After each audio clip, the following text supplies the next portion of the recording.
Dear students, आज का हमारा टॉपिक है इम्यूनिटी। अगर आप माइक्रो ऑर्गेनिज्म को देखें, माइक्रो ऑर्गेनिजम्स दो किस्म के होते हैं। एक वो माइक्रो ऑर्गेनिज्म जो हमें नुकसान पहुंचाते हैं, नुकसान देते हैं, उन्हें हम कहते हैं हार्मफुल माइक्रो ऑर्गेनिज्म। एक वो माइक्रो ऑर्गेनिज्म होते हैं जो हमें फ़ायदा देते हैं, उसे हम कहते हैं यूजफुल माइक्रो ऑर्गेनिज्म। अब अगर ये हार्मफुल माइक्रो ऑर्गेनिज्म अगर हमारी बॉडी में एंटर हो, ये हमारी बॉडी में एंटर हो जाए तो ये डिजीज काज करते हैं। ये माइक्रो ऑर्गेनिज्म डिजीज काज करते हैं। वो माइक्रो ऑर्गेनिज्म जो डिजीज काज करते हैं उन्हें हम पैथोजेंस कहते हैं।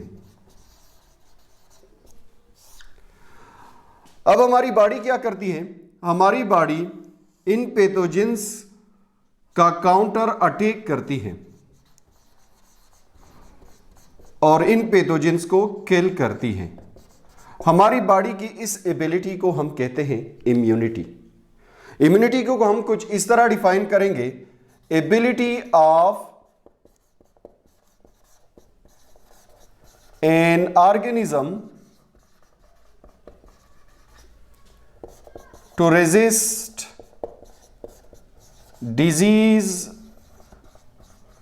causing microorganisms, यानी बॉडी की वो एबिलिटी जो डिजीज काजिंग माइक्रो ऑर्गेनिज्म के खिलाफ रेजिस्टेंस शो करती है, इसे हम कहते हैं इज कॉल्ड इम्यूनिटी।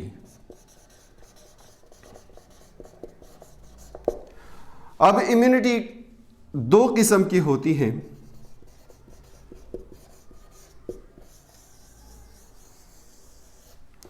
एक होती है इन्नेट इम्यूनिटी,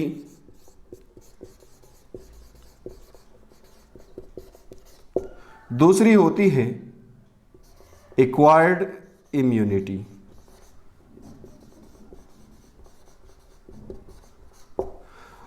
इन्नेट इम्यूनिटी वो इम्यूनिटी होती है जो पेरेंट्स से हमको गिफ्ट में मिलती है, इसे हम बाय बर्थ इम्यूनिटी भी कहते हैं, are also called inborn immunity। जबकि एक्वायर्ड इम्यूनिटी वो इम्यूनिटी होती है जो डेवलप होती है विद पैसेज ऑफ टाइम। वक्त के साथ साथ ये इम्यूनिटी डेवलप होती है। अगर डिफेंस मैकेनिज्म को, बॉडी के डिफेंस मैकेनिज्म को देखा जाए,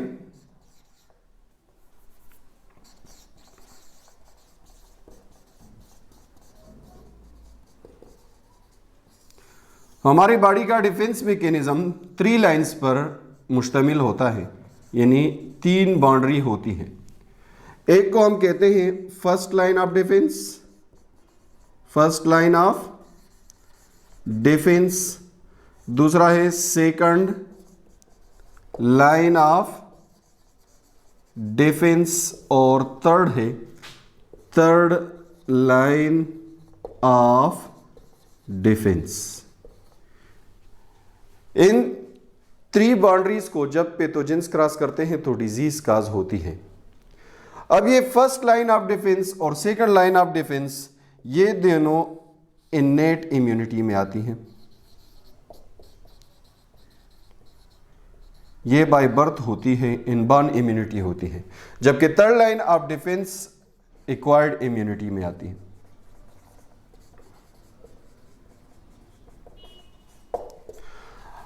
अब इन लाइन ऑफ डिफेंस को हम 1 बाय 1 स्टडी करेंगे। पहले हम पढ़ेंगे first line of defence. First line of defence. First line of defence non specific होता है। नॉन स्पेसिफिक मीन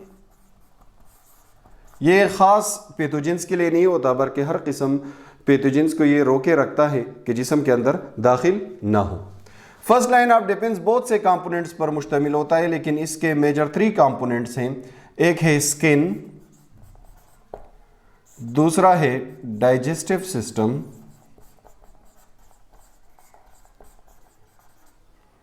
और तीसरा है respiratory system.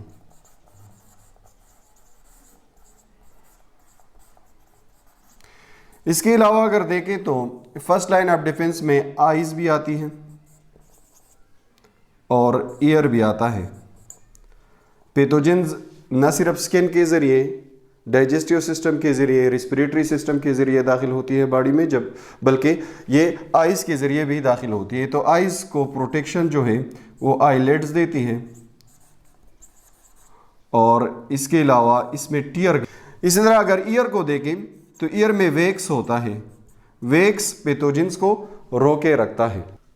First line of defence में हम पढ़ेंगे स्किन के बारे में।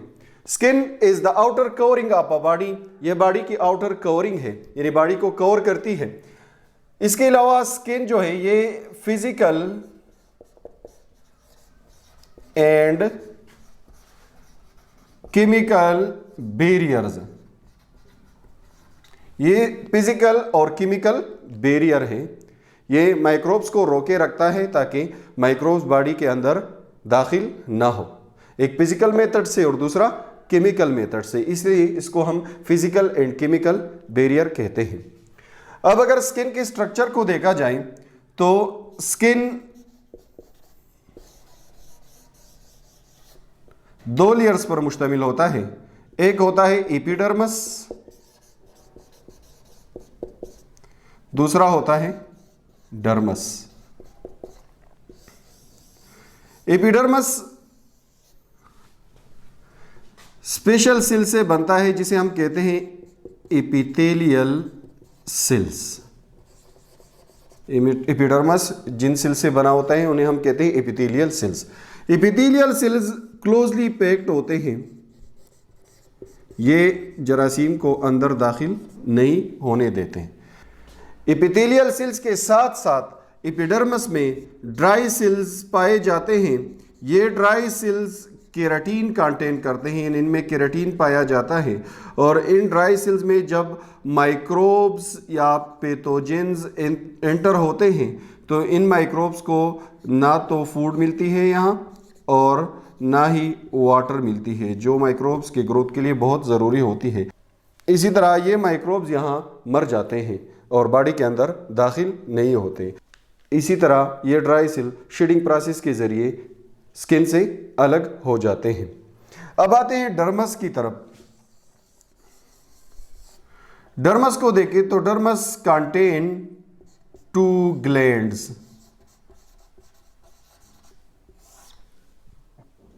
एक होता है सीबेशियस ग्लैंड।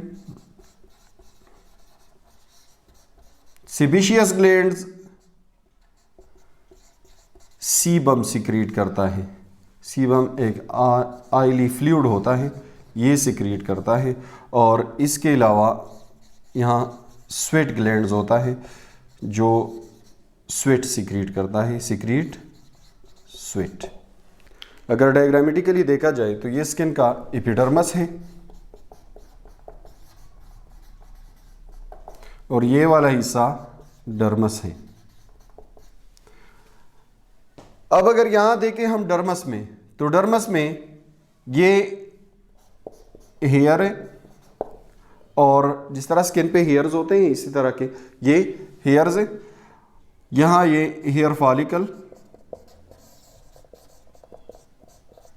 और ये ग्लैंड जो है इसको हम कहते हैं सेबेशियस ग्लैंड। ये वाला ग्लैंड इसको हम कहते हैं स्वेट ग्लैंड। अब इन ग्लैंड्स का काम क्या है? Sebaceous gland secrete sebum.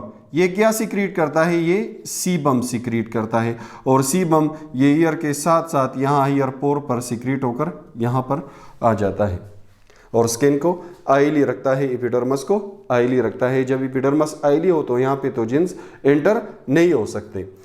Sweat gland sweet secrete करता है और स्वीट यहाँ स्वेट पोर के जरिए बाहर निकलता है।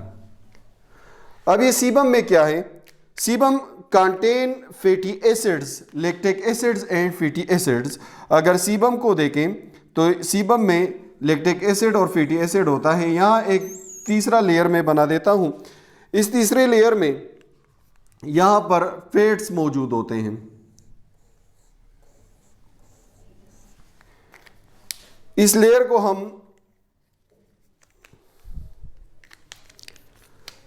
को हम हाइपोडर्मस भी कह सकते हैं, हाइपोडर्मस, और इसको हम एडिपोज टिश्यूज भी कह सकते हैं। यहां पर क्या होता है, यहां पर फैट्स होते हैं। Fats secrete fatty acids. ये क्या सिक्रीट करता है, फैटी एसिड सिक्रीट करता है, और ये फैटी एसिड्स सीबम में डिजॉल्व होकर हियर फॉलिकल से होते हुए हियर पोर के जरिए यहाँ बाहर एपिडर्मस पर आ जाती है। इसी तरह स्वेट ग्लैंड से स्वेट सिक्रीट होकर भी एपिडर्मस पर आ जाती है। अब इसमें क्या है इन सिक्रीशन में, यानी सिक्रीशन ऑफ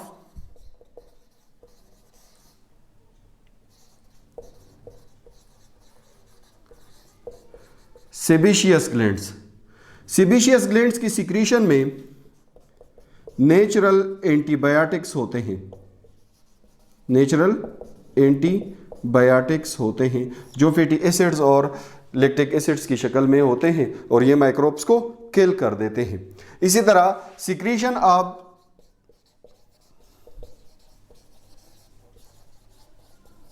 स्वेट ग्लैंड्स, अगर स्वेट ग्लैंड्स की सिक्रीशन को देखा जाए तो स्वेट ग्लैंड्स कंटेन लाइसोजाइम। इसमें एक एंजाइम मौजूद होता है जिसे हम कहते हैं लाइसोजाइम। लाइसोजाइम बैक्टीरिया के सेल वॉल को डाइजेस्ट करता है और इसे ख़त्म कर देता है। ये सलाइन एनवायरनमेंट प्रोड्यूस करता है और सलाइन एनवायरनमेंट में माइक्रोब्स ग्रोथ नहीं कर सकते, किल हो जाते हैं। तो ये था skin is first line of defence.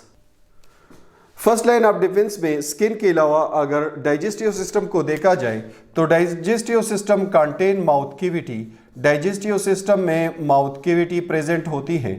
Mouth cavity में खास किस्म के ग्लैंड होते हैं जिसे हम कहते हैं salivary glands. Salivary glands secrete saliva, ये सेलेवा सिक्रीट करता है और सेलेवा कंटेन लाइसोजाइम्स। इसमें खास किस्म का एंजाइम पाया जाता है जिसे हम लाइसोजाइम्स कहते हैं। Lysozyme destroy the cell wall of bacteria, ये बैक्टीरिया के सेल वॉल को डिस्ट्रॉय करके बैक्टीरिया को किल कर देती है।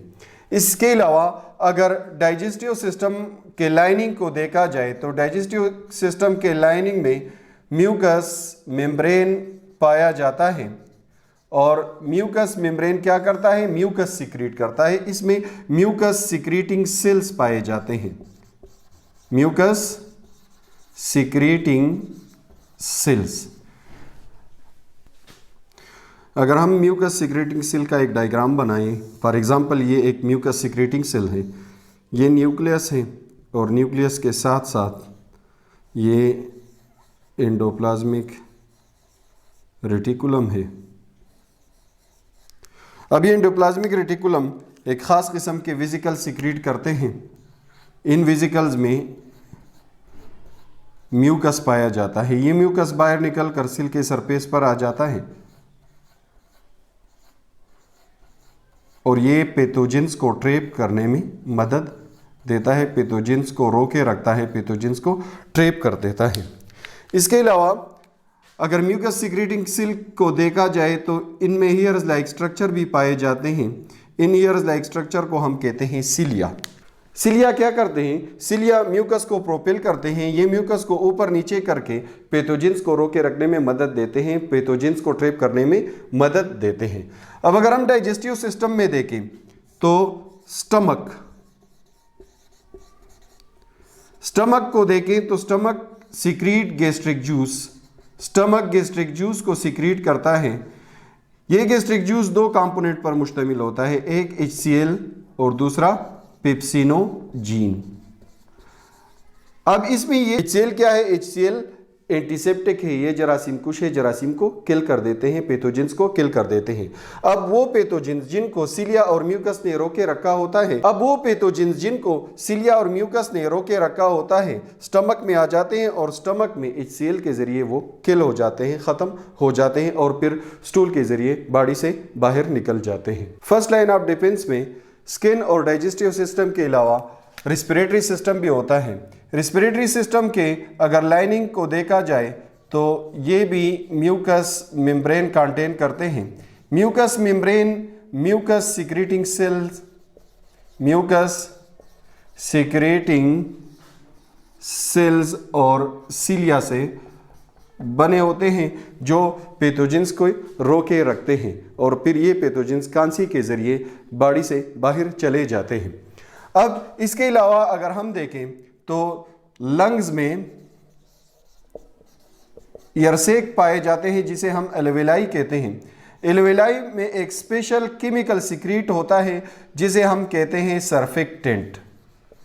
सर्फेक्टेंट का प्राइमरी फंक्शन ये है कि ये एयर के सरफेस टेंशन को ब्रेक करता है। दूसरा फंक्शन, सेकेंडरी फंक्शन इसका ये है कि ये जर्मिसाइड है, जरासीम कुश है, जरासीम को किल कर देता है। तो डियर स्टूडेंट्स, ये था फर्स्ट लाइन ऑफ डिफेंस। उम्मीद है आप लोगों को समझ आया होगा। मिलते हैं दूसरे लेक्चर के वीडियो में। शुक्रिया।